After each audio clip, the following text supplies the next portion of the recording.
Mom, what's going on here? You've already reached the limit this month already. What are you even spending so much on? What limit are you talking about here? Seriously, Sophie, you never explain what you mean properly. Tell me, what do you want to say in a way I can't understand what you're talking about?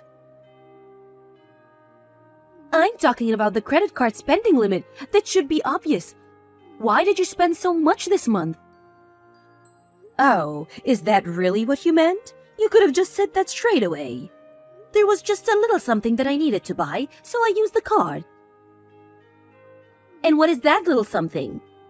Does it really matter? Why do you care? It's my choice what I spend money on, isn't it? Why do I need to go out of my way to tell you every little thing I buy and why I bought it? That would be fine if you were the one who was paying back the credit card, but it's Peter and I who are the ones doing that. That's why I'm telling you to stop wasting money on useless things. God, you're so annoying about this. You need to stop worrying so much about all of these little things. Mark never complained about any of this when I was living with him, you know. It was so much more enjoyable with him than here with you. Can't you take a leaf out of this book? You should be more like him. You want me to take a leaf out of Mark's book? He was the one who left you with all the debts and ran off. Of course he didn't care about your spending habits. You were the one who came crying to us to help you. So how can you even say that I should be more like him? Is that how it is? It all happened so long ago, I don't really remember what happened anymore. Listen here, Mom. We paid back the entire credit card debt for you. And not only that, we even let you move in with us and are paying for your monthly expenses. I don't want to hear that you've forgotten all that. Don't you even feel a shred of gratitude to us? Oh, just give it up already. Why do you even have to keep bringing that up again and again? That happened a long time ago, so you need to put it to rest. And you always do this, you know. One small thing happens and then you start blaming everyone. I'm telling you this because I'm worried about you too, you know. We've helped you out a bunch in the past, haven't we? Can't you at least try to understand where we're coming from?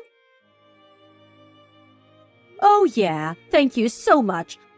I'm so glad that I have a daughter who complains to me every day about every tiny thing I do. I couldn't be happier, thanks to you and all your help. I get to live a miserable life every day. Lucky me. I'm really so grateful to you for all of it. Oh my God, why do you have to take this kind of attitude? I'm asking you nicely not to act that in front of Peter. All you do is complain to him about everything. The money we give you to spend and just living in general together. You need to stop doing that. Ah, here we go again. I'm the bad guy and you need to tell me off. Living with Mark really was so much better than with you. I wish I could move out and live with him again. Look, I know that you love him as your son, and that you prefer him to me in every way. But as your daughter, I can't agree with you doing that. Why is that? What's wrong with Mark? Are you saying that because he broke off contact with us? Or are you saying that it's impossible for me to do that because we don't know where he is right now? Well, both of those things obviously does make it impossible, but that's not what I meant. Even if you knew where he was, it would all just end the same as it did last time. Do you want to be up to your ears in debt again? Of course I don't. Who would want that? That's exactly what I'm saying, right? So then just forget about Mark already. If you don't, it will definitely happen to you again if he comes back. Well, I don't think it will, but you can just help me out again if that happens. So I don't really see the issue here. Come on, give me a break already.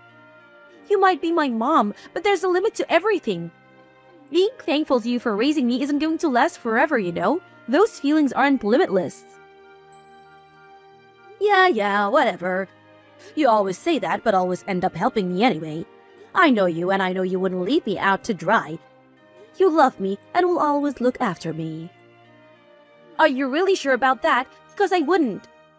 But enough talk about that anyway. Oh, are you getting embarrassed talking about that?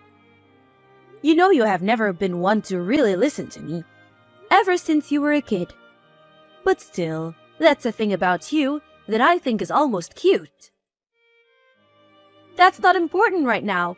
I'm just telling you that you need to think about how you spend money. If you do that, then I won't have to complain to you all the time. Just get it together, will you? Please. I'm sick of having to do this over and over again. Sophie, sorry to message you while you're at work, but I want you and Peter to move out of the house. In the next few days would be best, actually. If you're busy, I can help you pack all your stuff so you can leave faster. What's this all of a sudden? What are you even talking about? Why would we leave anywhere? Mark is going to come back, and I decided that the two of us will live in this house together. What? Mark is back again? Yeah, isn't that great? I couldn't be happier to see him again. Just a little while ago, he contacted me out of the blue and said that there were some things he needed, and if I bought them for him, then he would come back home. Is that why you used the credit card for them? Well, yeah. He asked me, so I couldn't exactly refuse, could I? He's my son after all. And then one thing led to another, and he's coming to move in now. What? Was he the one who suggested living together again? No matter how you look at it, he obviously just needs the money right now. I don't care about that, even if it means we can live together again. The only thing is that he said he didn't want to live here if you were around. That's why I need you to move out immediately, for Mark. Are you being serious right now? Of course I am. It makes sense for a mother to look after her oldest kid. And you're always so annoying as well. It would be better for me as well if you weren't around. Oh, really? Well then fine. I'll leave as soon as possible. You better not regret this later. I don't want you to come running back for help afterwards. Why would I ever regret this? Living with Mark isn't boring like it is with you. My wish actually came true.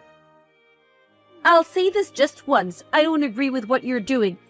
And I think it's a bad idea for you to live with Mark again. Nothing good will come of it. I just know it. Are you really okay with this? I told you that this is perfect for me. Don't go ahead making pointless predictions. Well, if you think like that, fine. It looks like you won't have any problems after Peter and I move out, so we can move out without any worries. Please, just do that. Mark is finally coming back home and I don't need anything to get in the way of that. I see how it is. Well, we'll leave, but I'm going to need a little bit of time at least. We don't even have anywhere that we could go to right away. What do you mean you don't have anywhere to stay? Why not just move to live with Peter's parents? Then you can move immediately and Mark can also come right away. There's no way we can do that. We haven't talked to them about this at all. And we can't just disrupt your life for something stupid like this. What? So what? I told you to leave right away. And now you want to put it off? Are you trying to talk your way out of it now? What if Mark doesn't come back because of this? Is that your plan? If that's enough to stop him from coming back, then he would just leave soon enough no matter what. Well, maybe. Don't worry about it. We will be out of your hair soon enough. I'll ask some friends to help and we should be able to find a place pretty quickly. I can't do much more than that right now. Fine, I get it. Just try and find somewhere as soon as you can. At least do that for me. Sophie, what's going on? You need to stop Peter. He won't listen to a word I say to him. What am I supposed to do to stop him from doing? He's just explaining to the movers what they need to take, isn't he? Everything's going just as you wanted when we're finally moving out. Why would I stop him now? The problem is what he's telling the movers to take. All of the furniture and the white goods too. Are you planning on taking everything out of this house? Yeah, and so what? I don't see the problem here. How can you not? What are you talking about? Peter and I were the ones who bought all of the furniture. I think it's pretty normal to take all of your things with you when you move. Even if you did buy it all, Mark and I won't be able to do anything if the house is completely empty. I don't care about that. It's not our problem whether you can do anything or not, or what your life may be like after we move. I don't need you coming to me with your problems. What? Are you serious? You know what you're doing is going to make life more difficult for your mother. And you still don't care about it? What's going on here? That's not how a child is supposed to treat parents. Who do you think you are to treat me like this? Show me some respect. If you're going to try and use that logic, then I can say the exact same thing. What? How? You can't say that to me. But you still rushed us out and asked to leave for some stupid, selfish reason. How much do you think it would cost if needed to buy replacements for all this furniture? Peter and I can't handle so many sudden expenses. You two have the money for it, don't you? So there shouldn't be a problem. The money isn't the main problem. It's that you one-sidedly kicked out your own daughter, and on top of that you also want to steal all of my things. It's not something a parent is supposed to do. You're in no position to complain about anything I do. But I'm the one in a bad financial situation, much worse than you. You two should just give this stuff up, because you are still in the position to buy new stuff. That's why you have always helped me out till now, isn't it? That's just because you're my mom. I didn't want to just leave you on your own and then something happened. I was worried about you. And since it's just been about money, I've been patient with you. Then it should be fine to leave everything now, no? This is the same kind of thing before. I already told you this before. Gratitude towards you for raising me isn't endless. And so what of it? That has nothing to do with what we're talking about right now. Of course it does. I have no more feelings or love towards you now. And since we're going to be moving out, all expenses from now are your own. You have to figure it out on your own. I'm sure two grown adults can work something out. How can you be so selfish? Mark is coming back because he's relying on me, you know? What am I supposed to tell him if he comes back to this? I don't know. You can tell him sorry, I guess. This is all your fault after all. How can you be so irresponsible?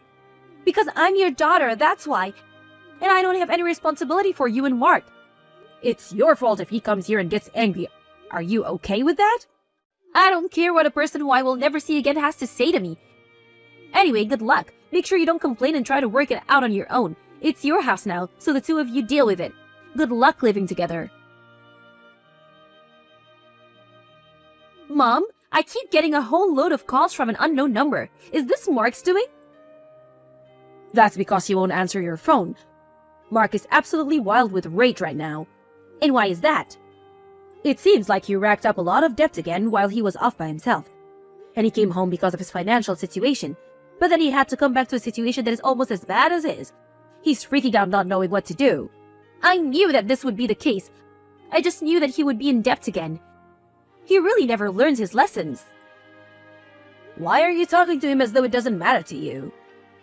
It's all your fault for taking everything from the house when you left. You're the one who needs to learn your lesson. I already explained to you that we didn't do anything wrong, didn't I? All we did was take the things that we had bought ourselves. There was nothing else we could do anyway, because you told us to leave so suddenly, and the debt that Mark has it all his own fault.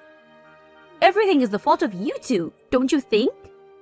Here you go with the same thing again. I already know, though. You know? What do you know?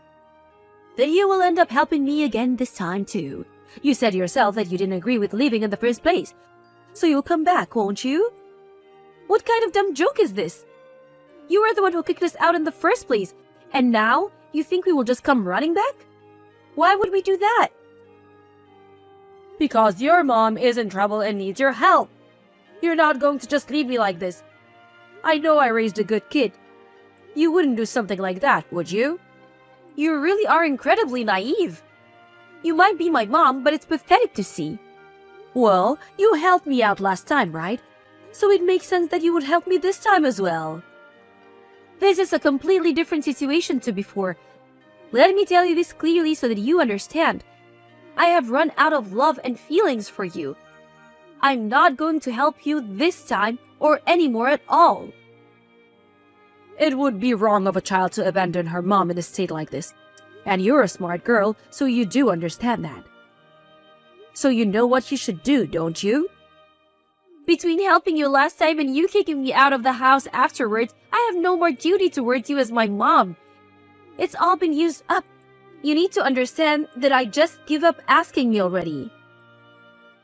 Fine, I understand. I realize you won't come back. But then in exchange, at least pay me enough per month to live. No, why would I do that? Sort this out for yourselves. Listen here, Sophie. I just listened to all of your selfish reasons about why you don't want to come back here. So now, it's obvious that you need to listen to what I'm saying to you. God, you just sound so stupid right now. Why should I have to take care of my mom and brother who I neither love nor care about anymore? I'm telling you as clearly as I can that it's not happening. It's impossible. There's nothing impossible about it. If you don't help me out, then Mark is going to be really angry at me. Don't you care about that? I told you that I don't. You're the one who wanted to live with him in the first place. Sophie, please. Neither of us have anyone but you who can we rely on. We're family, aren't we? How can you leave us like this? Please, help me out this one last time.